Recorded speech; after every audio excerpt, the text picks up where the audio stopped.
sakit mental tuh kayak sesuatu yang harus kita punya itu sampai satu titik itu.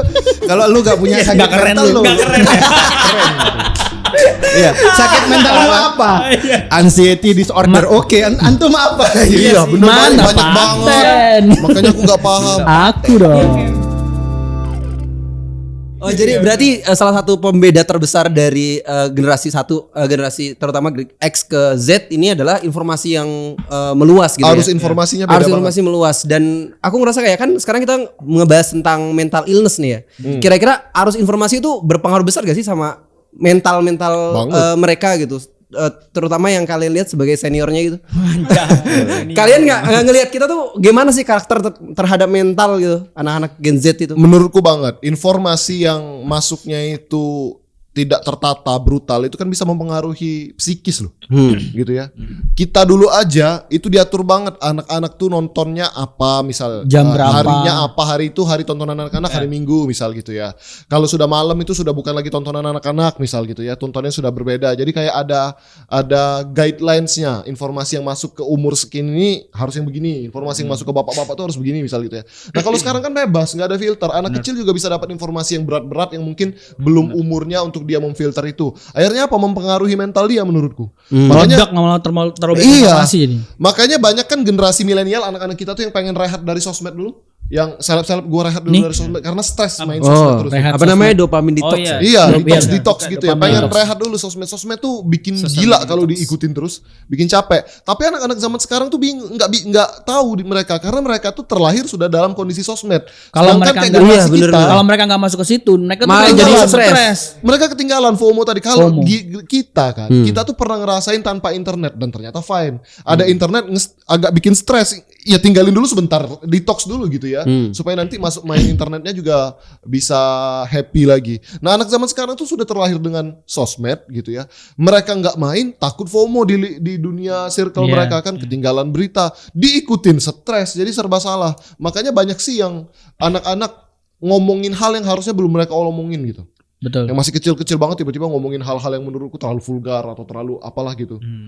Itu menurutku jadi arus informasi itu berpengaruh ke mental health-nya mereka. Cuma kalau ngomongin mental health, aku tuh termasuk orang yang apa ya, paling malas ngomongin mental health. Malas aku. Karena Kenapa? Satu, aku nggak ada ilmunya, bukan pakarnya. Dan aku tuh kayak bingung anak zaman sekarang ini semua tuh di mental health ini gitu. Iya benar. Kayak kena marah mama gitu kan, yang nggak enak. Pokoknya apa yang bikin nggak enak perasaan itu mental health. Iya. Itu. Jadi kayak kena marah mama nggak beli galon misal gitu ya, mental health gitu kan. Ini apa, kena marah guru #broken home apa bocah-bocah nih. Iya, gampang depresi ya. Iya, sekarang. Sebenarnya depresi itu semua orang mengalami dari zaman dulu tuh depresi ada maksudnya. Cuma cara penyikapannya dan pengelompokannya aja. Orang dulu kayak ngerasa stres ya udahlah stres agak ribet dikit udah gitu. Gitu ya, ada ininya. Tapi kalau sekarang tuh langsung dikategorikan ini mental health. Mental health tuh menurutku perkara yang besar loh, gangguan mental, kesehatan mental yang sudah mengganggu psikis, yang kamu tuh sudah bisa jadi kehilangan jati dirimu jadi gila, itu baru mental health menurutku ya. Walaupun mungkin banyak, makanya aku nggak tahu ilmunya nih gitu ya. Tapi kadang perkara yang simple aja, misal dapet apa sih hukuman di sekolah karena lupa bikin PR segala macem, itu langsung bikin gua mental health. Wow kataku. Sekarang itu malah yang gua tahu ya, malah mereka itu banyak yang nggak ditemenin aja itu stres loh. Nggak dapet circle di sekolahnya itu stres anak sekarang. Jadi dia tuh nggak dapet satu geng atau geng dia itu nggak nerima dia. Itu udah stres di sekolahan. Akhirnya dia banyak juga yang minta nggak mau pindah sekolah aja karena cuman gara-gara nggak ditemenin doang. Atau yang kedua, ada juga orang yang udah sekarang ini cewek-cewek udah mulai ada crush ke selain jenis. Naksir. Nah itu mereka juga kadang-kadang mumet sendiri karena nggak bisa, gimana nih gue pas lagi udah ada rasa kayak gini buat nyampain ke orang tua tuh nggak bisa, takutnya malah bla bla, kan kadang suka diledekin gitu sama orang tua atau enggak sama teman, akhirnya dia sendiri gitu. Jadi itu jadi stres sendiri akhirnya. Jadi ini ya, jadi mental health yang tadi mungkin Mas suka ngerasa kayak ini tuh sesuatu yang biasa aja, tapi ternyata besar pada faktanya justru yang biasa itu bagi anak-anak milenial tuh nggak biasa gitu. Bahkan sampai ada yang bunuh diri segala macam gara-gara alasan-alasan yang mungkin kita nggak tahu gitu. Bener. Karena cara penyikapannya tadi, informasi yang masuk tadi, terus banyak faktor yang menyebabkan mental health ini jadi perkara yang gede gitu loh. Jadi kayak perkara gede. Satu, informasi tadi yang masuk. Kedua juga gap antar generasi ini. Iya, yang nggak tahu gimana adik-adik ini ya. Gapnya itu parah banget, men. Iya. Jangankan orang tua ke anak deh, yang mungkin puluhan tahun gapnya gitu ya. Kadang yang SMA dengan yang SMP dan SD aja itu nggak bisa ngayom sekarang. Betul. Karena yang anak SD punya dunianya sendiri dengan sosmednya sendiri, anak SMA dunianya sendiri segala macam. Jadi ketika digabungin mereka tuh kayak, gue nggak ngerti juga, mereka bukan circleku, akhirnya sendiri banget. Dunia sosmed tuh menurutku malah membuat orang tuh semakin tadi terbagi-bagi niche-nya, malah ngerasa semakin kesepian, semakin. Terus menurut Mas Rizko gimana cara minimal anak Gen Z tuh dia punya prinsip, dia bisa memperbaiki mentalnya, dia bisa memperbaiki masa depannya. Gak tahu. Nanya gua. Gimana Bang Sifrun? Banyak sebenarnya banyak faktor ya. Ada beberapa 2 faktor mungkin yang mau tak ceritakan. Yang pertama, kita harus punya masalah atau problem yang sama untuk kemudian membangkitkan. Kenapa sih Gen Z, baby boomers, bahkan milenial itu tidak merasakan mental itu sebagai sebuah problem yang utama? Karena mereka punya problem yang lebih utama daripada mental. Kayak baby boomers atau Gen X itu punya problem ekonomi pasca perang. Betul. Sehingga fokusnya itu di ekonomi Produksi. Gak tau ya kalau bapak antum, bapak kita itu bilang, nah iya kan dia Gen Z, bapaknya berarti milenial kan? Milenial bapak antum. Kita sekeluarga. Enggak, kita ada tren di orang tua. Generasi orang tua kita. Jadi orang supaya hidupnya enggak lebih susah. Betul. Karena perkara pertama bagi dia itu ekonomi. Betul. Iya. Jadi fokusnya di ekonomi, mental mau urus masing-masing. Anakku mau tak gampar, mau dia nangis Lah di orang kamar, pas lagi sekolah urusan gamparin masing-masing. guru zaman dulu aja Iya. malah kita diomelin. Iya. Tadi di sekolah. Iya. Salah siapa? Iya benar. Itu Maksud gue gini. Bu, kalau dia nakal tampar aja. Tampar aja. Apaan nih gue? Bener. Di sekolah itu. Di sekolah Tampar kamu aja. kan di push up diapain, gampar Gampar, jangan nangis kalau digampar. Yang milih itu siapa? Kamu yang milih kan? Bener. Iya. Tanggung jawab sana gitu. Kalau Buset, antum serem banget. digampar nangis, Gila, masuk gila. kamar mandi, Malah dimandiin kita. diomelin. Dimandiin, ujungnya dimandiin kita. Sas, kenapa kok mandi? Pokoknya biar diem. Zaman dulu tuh gue pas lagi gue bandel, gue sampai dilelepin pala gue di dalam bak. Ya, tapi ya kayak biasa. Bener. Kalau sekarang mungkin itu orang tua dilaporin polisi kali. Ya, makanya Amerika itu baru menetapkan masalah mental illness itu bagian daripada kesehatan itu tahun 2000-an ke atas. Akhir 90-an ke atas, karena zaman-zaman itu problemnya Belum adalah ada. stres karena ekonomi gitu loh. Gagal hidup dan segala macamnya. Terus kemudian beralih ketika kita masuk ini 3.0, 4.0, 5.0 apalagi ketika pusatnya adalah manusia, itu mental illness semakin gede. Yang kedua, kehadiran media sosial itu menjadi jembatan. Setiap orang punya stresnya dan stres itu namanya adalah social pressure. Semua orang punya tekanan. Benar. Tapi ketika ketemu media sosial, tekanan itu dipublikasikan. Iya. Ketemulah nggak sama cuman orang-orang gue yang doang, sama. nggak Bener, cuman nggak gue cuma doang. lu. Sedangkan di sisi lain ada influencer yang sedang berperan hidup itu kayak gini loh, enak. Sehingga ada social comparison. Iya. Jadi Dia bandingkan diri. Hidupku kayaknya lain lah. kok dia bisa gampang dapet Iya. kayak gitu ya? Kemudian ada yang bunuh diri di situ. Loh, kok masalahnya sama? Berarti aku harus bunuh diri. Iya. Gitu loh. Oh. Ajak-ajak dong yang nada kemarin. Wah, gila itu. Aku bikin konten hampir 30 juta, habis itu ngupload Palestina hilang gitu ya. Itu chatnya ribuan. Ribuan. Terima kasih bang, aku kemarin hampir bunuh diri gara-gara ngeliat ini aku gak jadi bunuh diri. Kenapa mau bunuh diri? Karena ngerasa punya kesamaan. Iya. Kalau dia bunuh diri, kenapa gue gak bunuh diri gitu loh. Kemarin aku habis neguk racun bang, untung muntah. Aku mau neguk lagi. Tapi serius. Tapi video ini lewat FYP bang. Terima kasih bang. Buset dah. Sisa gitu, ada social comparison. Sehingga apa ya, sakit mental tuh kayak sesuatu yang harus kita punya. Itu sampai satu titik itu kalau lu gak punya sakit mental lu gak keren. Iya, sakit mental lu apa? Anxiety disorder. Oke, antum apa? Iya, benar Mana banyak banget. paten? Makanya aku nggak paham. Aku Iya, dong. kayak baper-baper ya gitu. Bener, Maksudnya bener. kayak apa sih diginiin doang Iya. Itu aneh, iya. Memang segitu Nah sih. itu bagi kita generasi kita yang milenial ngelihat anak-anak sekarang gitu ya. Kayak hal kecil aja itu bisa mempengaruhi mental health. Kayak ini aja maksudku, memang tadi yang lu bilang apa ya? Skala prioritas dalam hidupnya tuh mungkin berubah. Betul. Karena dia gak ngalamin susahnya nyari duit. Iya, Dia gak ngalamin susahnya berpolitik. Ditambah kemarin semua kemudahan makin jadi pas lagi Covid. Iya. Sekolah lu nggak perlu harus ada hadir tatap muka pada guru gitu loh. Iya. Akhirnya semuanya apa-apa. Iya kan? Ospek online. Mos online. Kemarin aku apa pas itu? pulang kampung ngobrol sama bapak-bapak. Bapak-bapak itu cerita anaknya. Cerita anaknya pas bapak-bapak itu ngajak anaknya makan nasi jagung. Dia cerita, anakku terus bilang, nasi jagung kok enak. Saya sakit hati, Mas. Saya pengen gampar itu anak saya. Hah? Kenapa? Karena dia trauma sama nasi jagung. nasi jagung tuh hinaan, men. Itu tuh kayak Kok kamu bilang enak? Dulu nasi putih bapak ini berjuang nyari itu. Dulu zaman Pak Harto, zaman Soekarno makan itu kayak Udah miskin banget itu. miskin. Wah itu memang nggak hinaan mampu. orang penjara, makanya lagunya Kus Plus, hidup di bui bagaikan burung nasi jagung itu kan, makanya iya. nasi jagung tuh udah hina banget. Gak tahu. Iya. Gue nggak relate, gue nggak tahu. Lu sama Lu orang kaya lu, orang pemerintah lu. dia nih sampai circle lu residivis juga. Lu Iya. menindas kita lu. Kok bisa? Borjuis.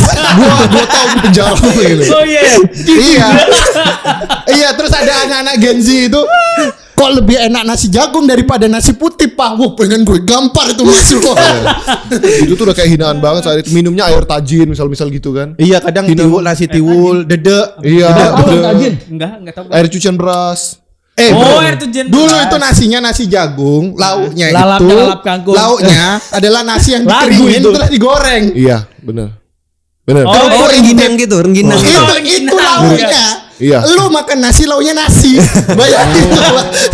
Berarti enak tau. Iya, rengginang enak. Gamparin gua. Kalau sekarang yang sehat gitu ya.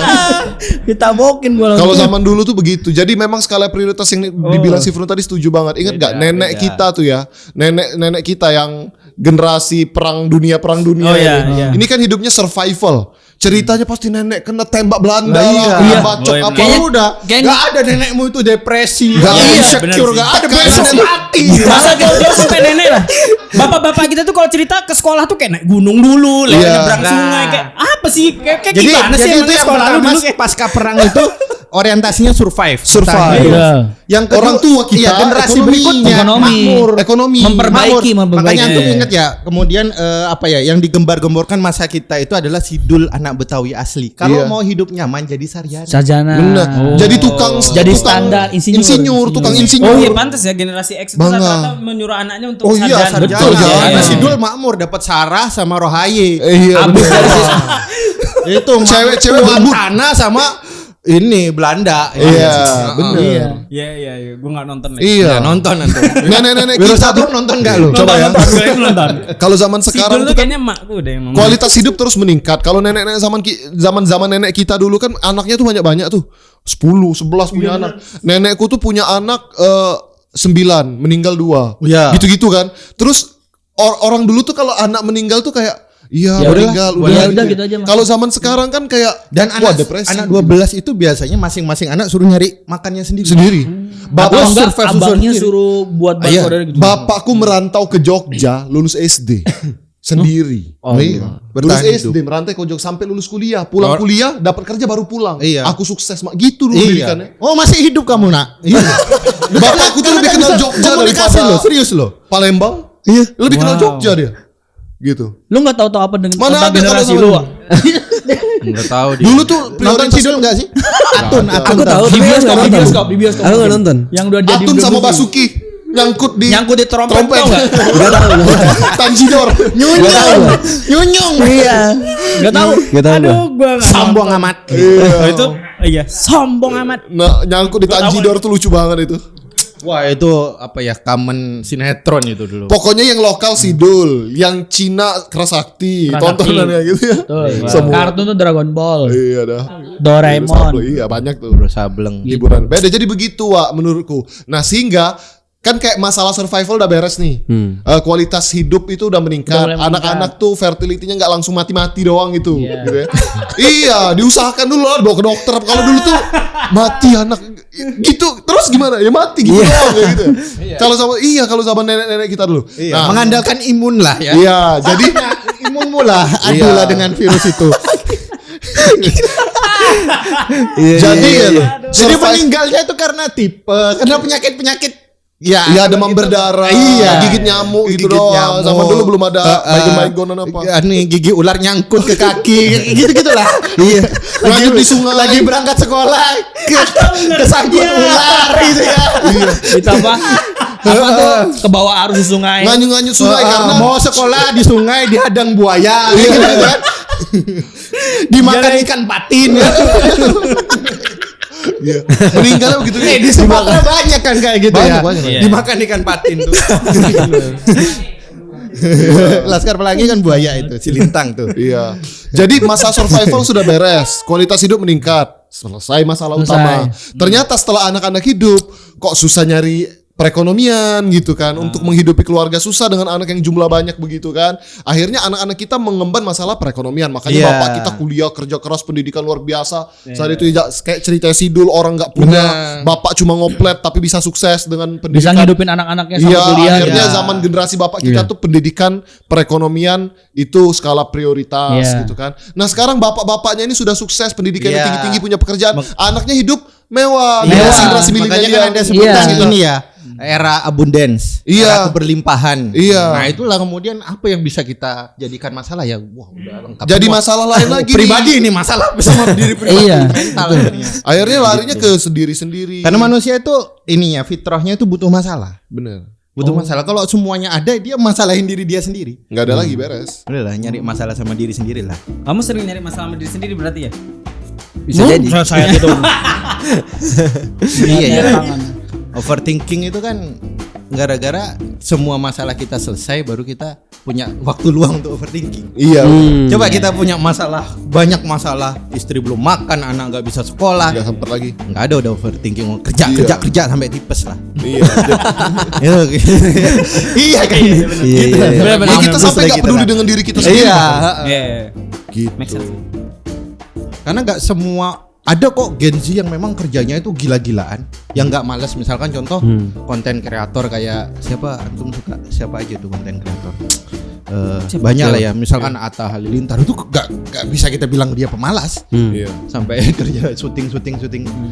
Ya, kenapa kok mereka bisa masalah? Karena kita mengukurnya pakai ukuran kita. Segala sesuatu itu menjadi mudah dan mereka memang tidak perlu effort kayak kita. Kita bilang males. Nah, berarti yang menjadi titik permasalahannya adalah membantu dia untuk menemukan tujuan hidup dia. Sepakat. Supaya dia bisa mempertaruhkan hidupnya. Kan selama ini kita juga gak berhasil menuntun dia, tujuanmu itu supaya kamu bisa memperjuangkan itu.